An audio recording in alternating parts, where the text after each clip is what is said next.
So we have some good news in the form of an update for Xbox Series X and Xbox Series S owners.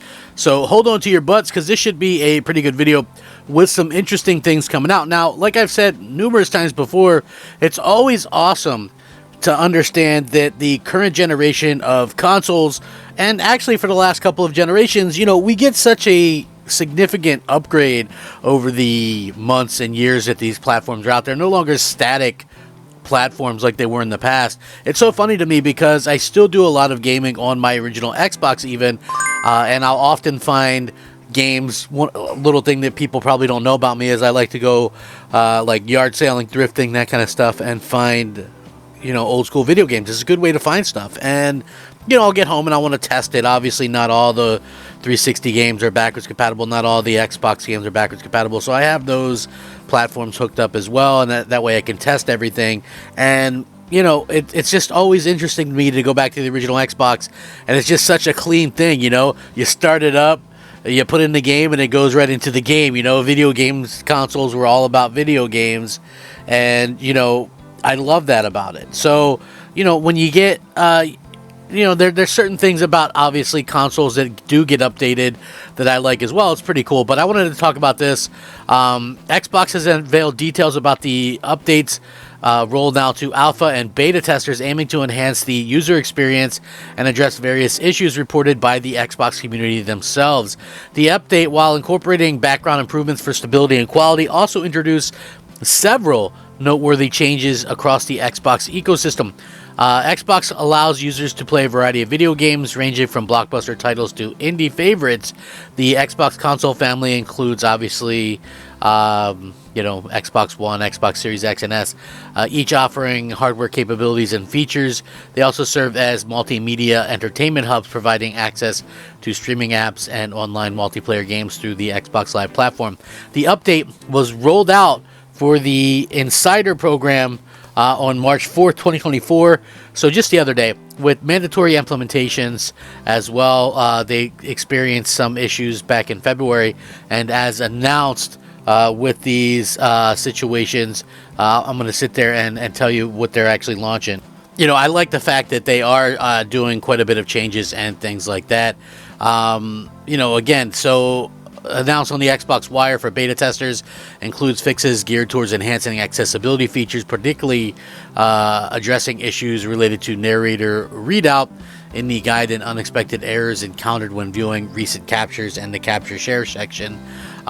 System-wide improvements have been made to ensure proper localization across the console, catering to users worldwide. Beta testers may encounter some localized text anomalies, which Xbox advises investigating further to understand the impact of such changes. Despite the strides made in enhancing the user experience, certain known issues persist, including intermittent audio glitches and occasional networking connectivity delays upon boot. Xbox engineers are actively investigating this problem as well. For active alpha users, the new features await, including a toast notification system for users running low on Xbox One storage space after uploading screenshots or game clips. Additionally, fixes addressing game save accessibility issues due to lengthy name and delays in checking for recent updates in the My Game and app implementation.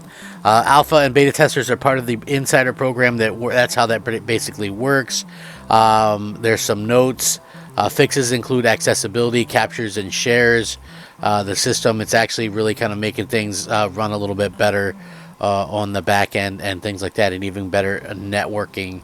So, capture and share is fixed. There's a lot of fixed issues that were, like, a lot of people were having trouble with, like audio issues as well and things like that. So we do have a lot of cool stuff that are actually coming in to kind of get better, but I do think that it's just one that honestly kind of makes things that much better for Xbox users. For things at the end of the day. So, we'll wait and see how these things all work out and how, Microsoft continues to enhance the experience. Like, I have no problem, to be honest with you, with the Xbox experience itself, right? Like, I know a lot of people think all I do is complain or that I hate on Xbox nonstop or whatever. Couldn't be further from the truth. I love Xbox. That's part of the reason why, I'm so ticked off that, they seem to not care about their own platform. So, for me personally, when I look at these things and I go, oh, Xbox is kind of shooting themselves in the foot here. It's a legitimate concern. It's a legitimate gripe on my part, because I want to see them continue to kind of do good things. And, obviously they're not going to be able to do good things if they're, kind of killing their own brand and things like that. So hopefully it's not. It looks like we did get some confirmation that it looks like at least from this point, it doesn't really look like Starfield is going to be going to PS5. Like, that was kind of this rumor that leaked out yesterday as well. So nice to see that that's not necessarily the case. Microsoft is doing some good things. Like, Xbox needs exclusives. I've said this for a very long time. When you think about it, and I've mentioned this numerous times, so don't hate me, but I'm kind of driving home the point. Xbox Series X and S have been out. This is the 4th year. And they've only put out 4 non-cross-gen, current-gen console exclusives. So what I mean by that is stuff like Forza Horizon 5 is a console exclusive, but it was cross-gen, right? So I'm counting games that are only on Series X and S, and they're console exclusive, right? So the only games that so far fit that bill are Redfall, Starfield, Forza Motorsport, and Flight Sim. Everything else was cross-gen or has now been ported to PlayStation or Nintendo, right? I mean, Halo, that's cross-gen. Forza Horizon 5, that was cross-gen. Gears of War Tactics was cross-gen. They gave up As Dusk Falls, Pentiment, Hi-Fi Rush, Ghostwire Tokyo, of course, was on PlayStation. So, I feel like they really need to go out of their way and make things more accessible for the Xbox fans and things like that. So, we'll see what happens in the future. Like I said, Microsoft, they can still do something if they pull their act together. Like, I feel like that's the main thing that they're going to have to do, is kind of get their act together and prove it to people. If they start porting a bunch of crap over to PlayStation this year, then I feel like, that's not going to go good for anybody.